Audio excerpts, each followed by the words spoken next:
আমাকে তো তুমি ইবাদতের সিজনে পাঠাও নাই। বলে ইবাদতের সিজন আবার কোনটা? বলে যে যারা নবীকে দেখে দেখে ইবাদত করছে, নবীকে দেখে দেখে সিজদা করছে, বলে ইবাদতের সিজন। ওদেরকে কি দিবা না দিবা আমি জানি না, কোন রেটে আমল দিবা আমি জানি না, কিন্তু আমারও তো পাঠাইছো অফ সিজনে, ফিতনার জমানায়, শেষ জমানায়। তো কি হইছে বল? বলে যেহেতু ফিতনার জমানায় পাঠাইছো, অফ সিজনে পাঠাইছো, সিজনে পাঠাও নাই, তো আমার ইবাদতে আমলে একটু ভেজাল থাকলেও থাকতে পারে, কিন্তু রেটটা বাড়ায় দাও না। পারবেন না বলতে? হ্যাঁ ঠিক আছে, এটা হলো খুশির উপলক্ষ, অতটা ব্যালেন্স করে দিলাম আপনাদেরকে, মন খারাপ না হয়। চলেন আবার পেছনের কথা, আমলকে কাদের সাথে মিলাইতে হবে? সাহাবীদের সাথে মিলাবেন, যে সাহাবীদের আমলের মূল বিষয়টা একটু বুঝেন, তাহলে মিলাইতে সহজ হবে। আমাদের বড়রাও আমাদেরকে এই কথাগুলো মুখস্থ করান, আপনারাও মুখস্থ করেন। বলেন আমার সাথে সবাই, নেক আমল যত ছোট হোক ছাড়বো না।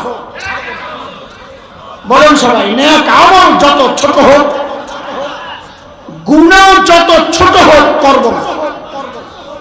বলেন গুনাহ যত ছোট। এদিকে আসুন, মাশাআল্লাহ, এই সুবহানাল্লাহ, বিশাল পার্টি দিয়ে।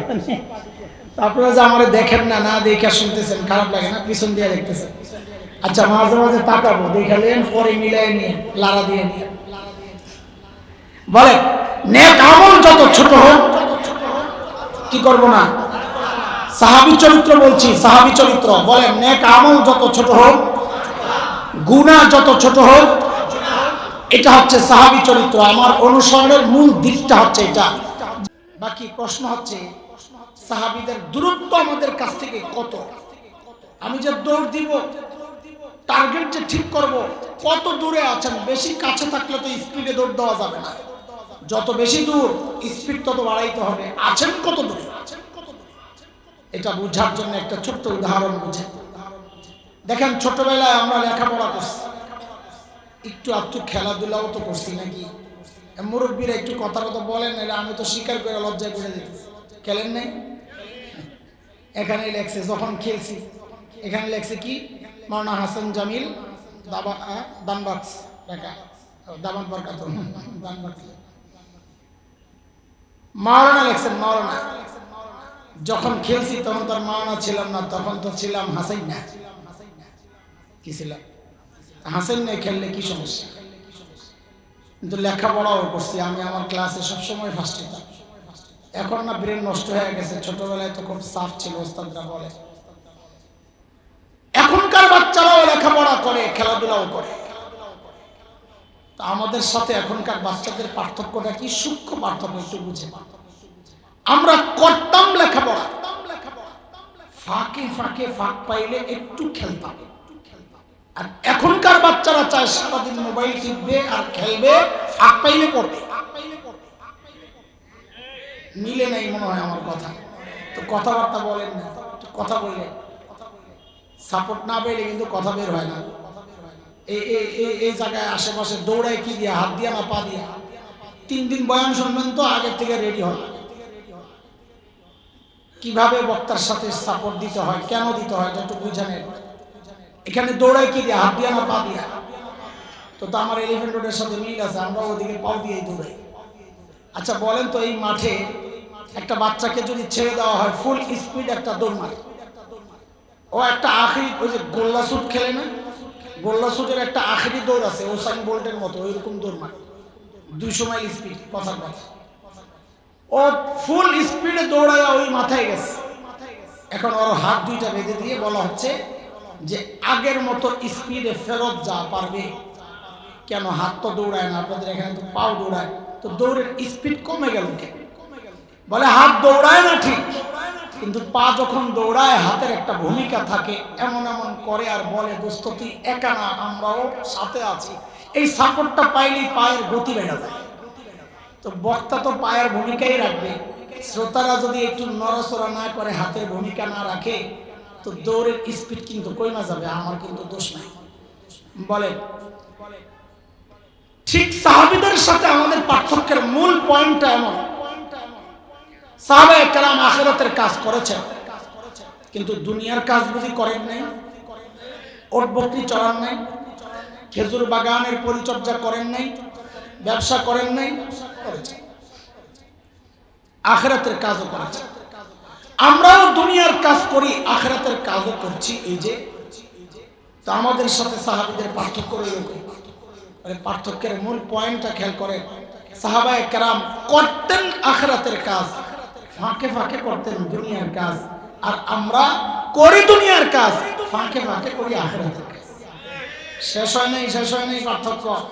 সাহাবায়ে কেরাম ফাঁকে ফাঁকে যেই দুনিয়ার কাজটা করতেন, ওইটাও সুন্নত তরিকায় কইরা ওই দুনিয়ার কাজটারও ইবাদত বানায় ফেলতেন। আর আমি আপনি ফাঁকে ফাঁকে যে ইবাদত করি, এর মধ্যেও রিয়া ঢুকায়া, লোক দেখানোর ভাব ঢুকায়া, বেদাত ঢুকায়া ওই ইবাদতটাকেও আযাবের কারণ বানায়। আমাদের সাথে সাহাবীদের পার্থক্য। তো বলেন আবার আমাদের আমলকে কাদের সাথে মিলাইতে হবে? সাহাবীদের সাথে। এতক্ষণ যা বলছি সব তো হতাশ হওয়ার মতো, যে সাহাবীদের সাথে আমল মিলবে না, কাজে হাসরের মাঠে একসাথে ওঠার ব্যবস্থাও নাই। এখন একটা আনন্দের উপলক্ষ আছে, ওইটা সময় দিই, তাহলে মন ব্যালেন্স হবে। ব্যালেন্স শুনবেন আপনারা? আনন্দের একটা উপলক্ষ শুনবেন তো শুনেন। আমাদের এদিকে তো ফসলের সুযোগ নাই, চাষবাসের সুযোগ নাই, দূরের কথাই বলেন। যখন টমেটোর চাষ হয়, যখন ফুল সিজন থাকে, যে এলাকায় চাষ হয় ওখানে কত টাকা কেজি থাকতে পারে? 10 টাকা, 20 টাকা। আচ্ছা 20 টাকাই ধরে।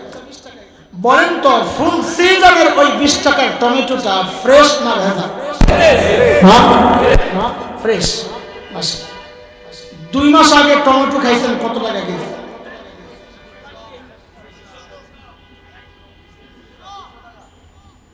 কষ্ট লাগে। আমি 280 পর্যন্ত ধরা খাইছি।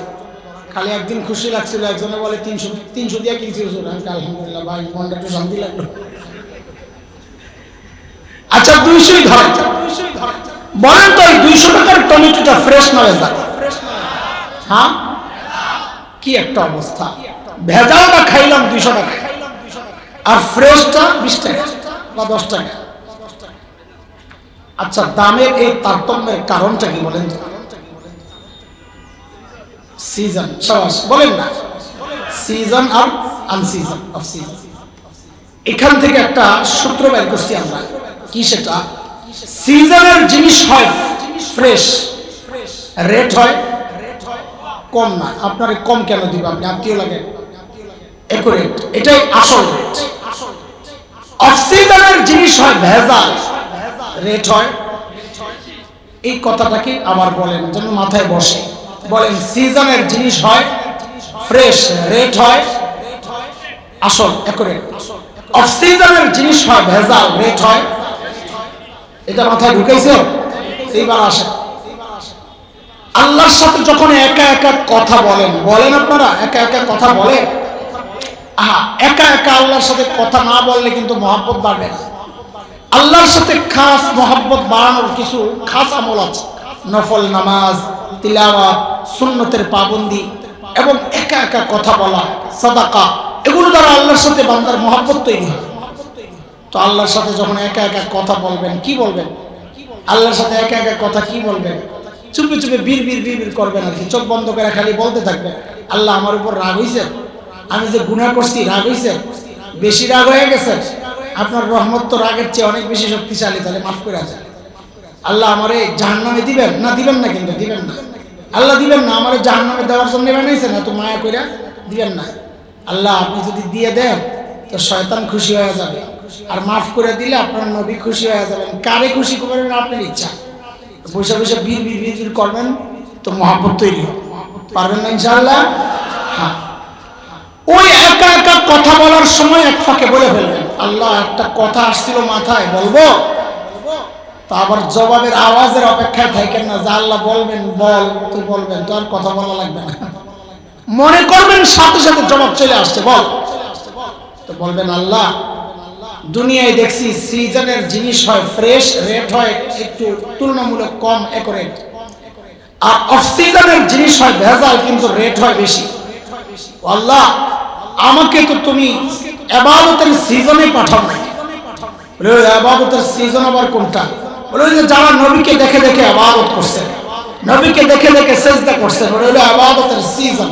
ওদেরকে কি দিবা না দিবা আমি জানি না, কোন রেটে আমল দিবা আমি জানি না, কিন্তু আমারও তো পাঠাইছো অফ সিজনে, ফিতনার জমানায়, শেষ জমানায়। তো কি হইছে বল? বলে যেহেতু ফিতনার জমানায় পাঠাইছো, অফ সিজনে পাঠাইছো, সিজনে পাঠাও নাই, তো আমার ইবাদতে আমলে একটু ভেজাল থাকলেও থাকতে পারে, কিন্তু রেটটা বাড়ায় দাও না। পারবেন না বলতে? হ্যাঁ ঠিক আছে, এটা হলো খুশির উপলক্ষ। তো একটা ব্যালেন্স করে দিলাম আপনাদেরকে, মন খারাপ না হয়। চলেন আবার পেছনের কথা, আমলকে কাদের সাথে মিলাইতে হবে? সাহাবীদের সাথে মিলাবেন, যে সাহাবীদের আমলের মূল বিষয়টা একটু বুঝেন, তাহলে মিলাইতে সহজ হবে। আমাদের বড়রাও আমাদেরকে এই কথাগুলো মুখস্থ করান, আপনারাও মুখস্থ করেন। বলেন আমার সাথে সবাই, নেক আমল যত ছোট হোক ছাড়বো না। বলেন সবাই, নেক আমল যত ছোট হোক, গুনাহ যত ছোট হোক করব না। বলেন গুনাহ যত ছোট। এদিকে আসুন, মাশাআল্লাহ, এই সুবহানাল্লাহ, বিশাল পার্টি দিয়ে। আপনারা যে আমারে দেখেন না, না দেখে শুনতেছেন, খারাপ লাগে না? পিছন দিয়ে দেখতেছেন। আচ্ছা মাঝে মাঝে তাকাবো, দেখালেন, পরে মিলাই নিয়ে লারা দিয়ে নিয়ে।